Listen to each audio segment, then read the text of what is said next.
Okay mga guys, sa panibagong reaction video tayo ngayon.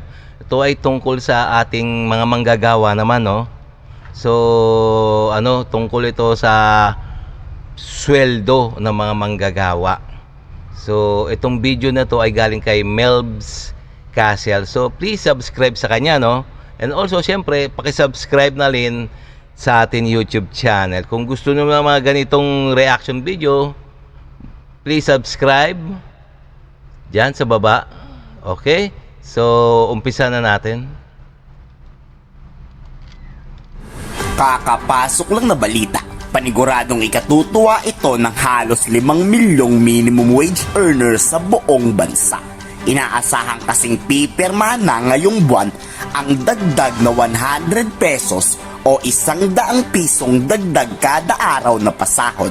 Sobrang napakagandang balita nito. Pirma na lang ang kulang ni Pangulong Bongbong Marcos Jr. Tinatayang aabot nga sa 710 pesos ang arawang Wow, 710 pesos na ang minimum ngayon. So medyo malaki na to, lumaki na siya ng konti. So talagang ang ating Pangulo, no? Napakabait-bait niya talaga. So talagang pipirmahan niya na yan. Pipirmahan niya ang dagdag sweldo ng mga manggagawa. So talagang ating Pangulong PBBM, no? Ang puso niya, kumbaga sa mga pangmasa talaga siya. So kaya nga yung 30 milyong umano sa kanila bumoto, talagang hindi nagsisisi. Huri ng ating mga kababayan. Magandang panimula para sa taong 2024. Sana lang talaga ay hindi na tumagal pa ang pagpirma para pakinabangan agad ng ating.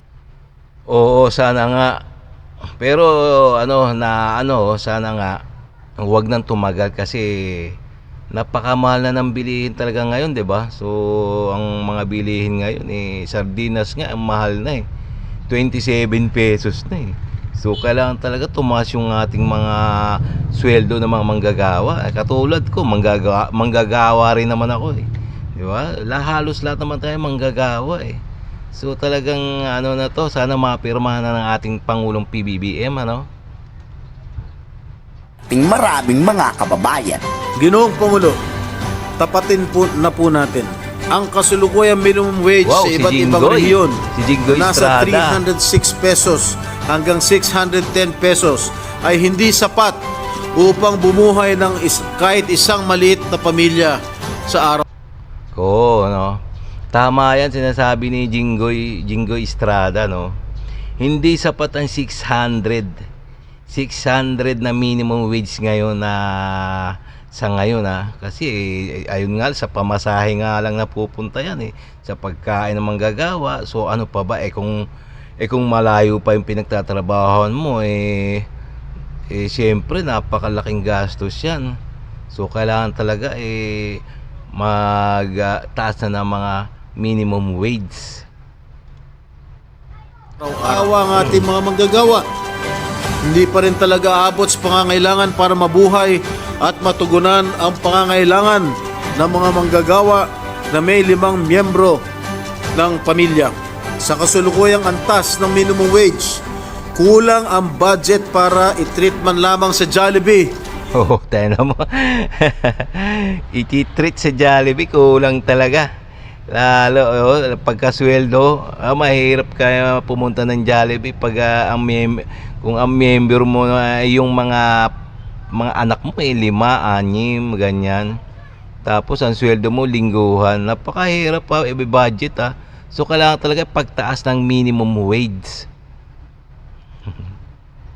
O ibang restaurant ng kanilang pamilya, maski isang beses dahil ubos na sa pangunahing pangangailangan pa lamang.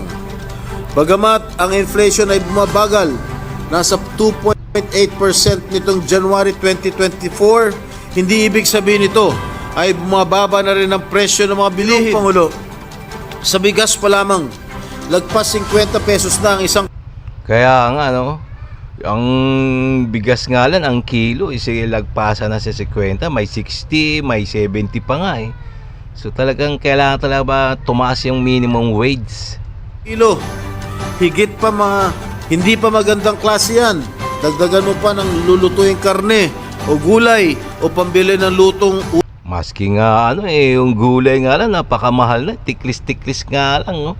Yung okra nga nakita ko sa palengke, 5 piraso nga lang yun eh. 30 pesos eh, grabe eh. Kulang pa yung kung marami kayo sa bahay. ulam sa karinderya.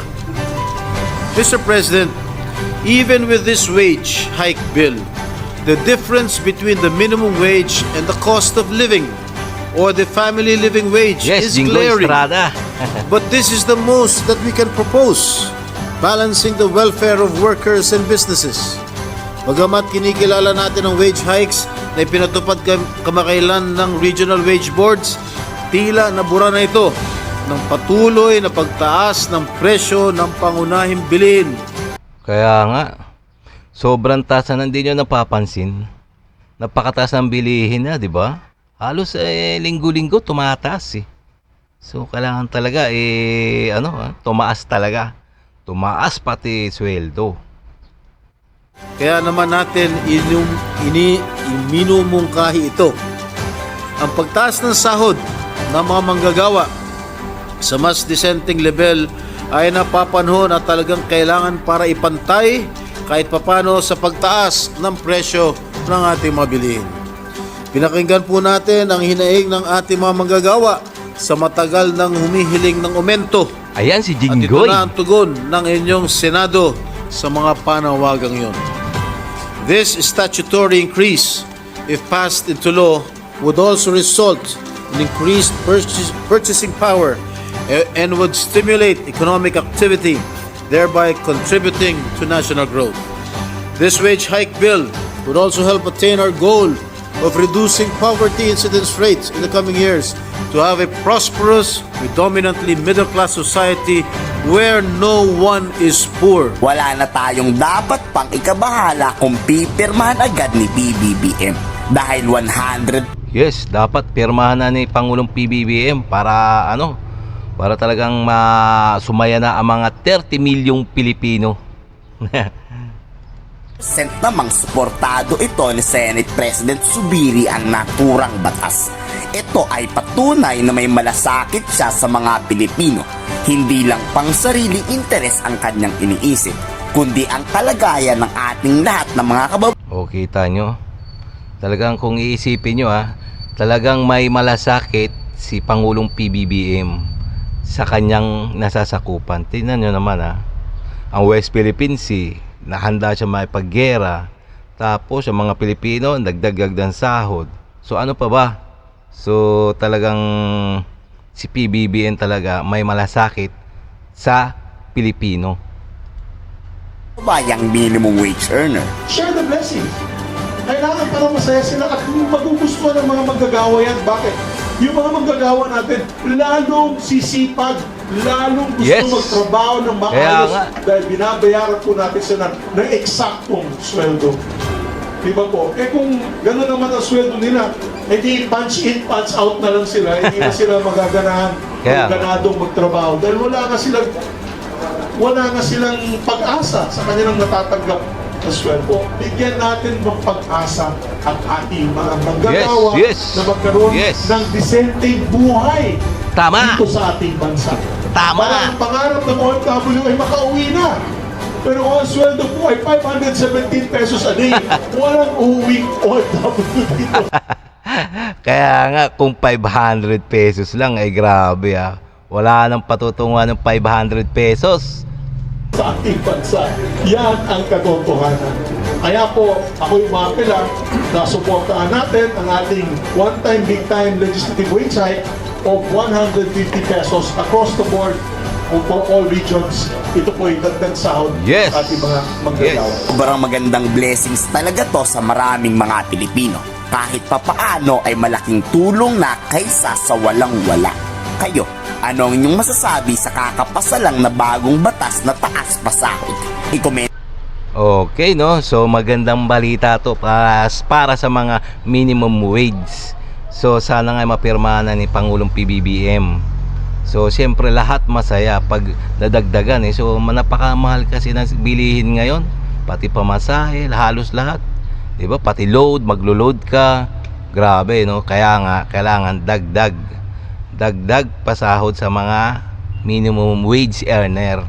So okay, kung nagustuhan yung ganito mga reaction video, please subscribe, like and share naman sa ating YouTube channel. Also para makagawa ulit tayo ng maraming reaction vlog, reaction video dyan na mga latest na balita. Okay? So, okay? Sa susunod ulit.